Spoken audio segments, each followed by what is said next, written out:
అపోస్తలుడైన పౌలు గలతీలకు వ్రాసిన పత్రిక 2వ అధ్యాయము.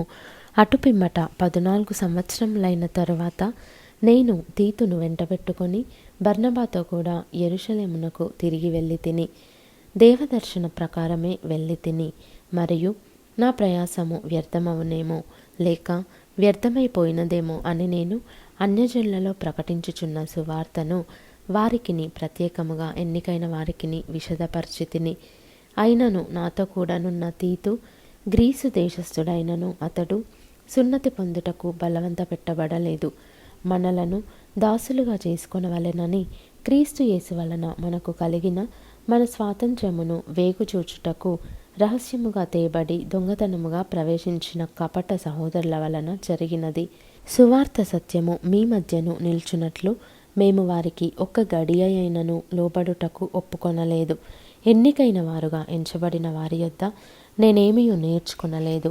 వారెంతటి వారైనను నాకు లక్ష్యము లేదు. దేవుడు నరుని వేషము చూడడు. ఆ ఎన్నికైన వారు నాకేమీ ఉపదేశింపలేదు.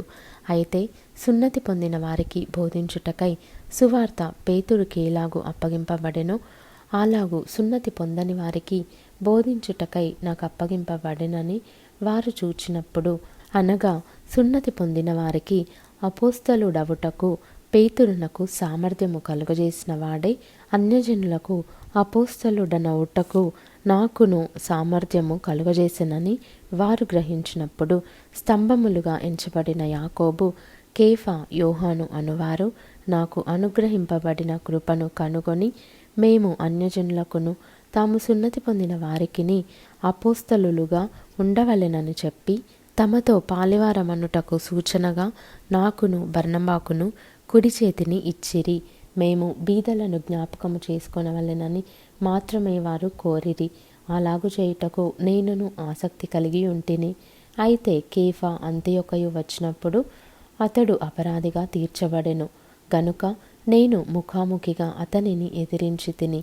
ఏలయనగా యాకోబు నొద్ద నుండి కొందరు రాకమునుపు అతడు అన్యజనులతో భోజనము చేయుచుండెను గాని వారు రాగానే సున్నతి పొందిన వారికి భయపడి వెనుక తీసి వేరైపోయెను.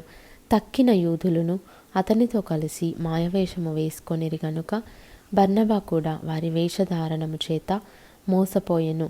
వారు సువార్త సత్యము చొప్పున క్రమముగా నడుచుకొనకపోవుట నేను చూచినప్పుడు అందరి ఎదుట కేఫాతో నేను చెప్పినదేమనగా, నీవు యూదుడవై ఉండియు యూదుల వలె కాక అన్యజనుల వలెనే ప్రవర్తించుచుండగా అన్యజనులు యూదుల వలె ప్రవర్తింపవలెనని ఎందుకు బలవంతము చేయుచున్నావు?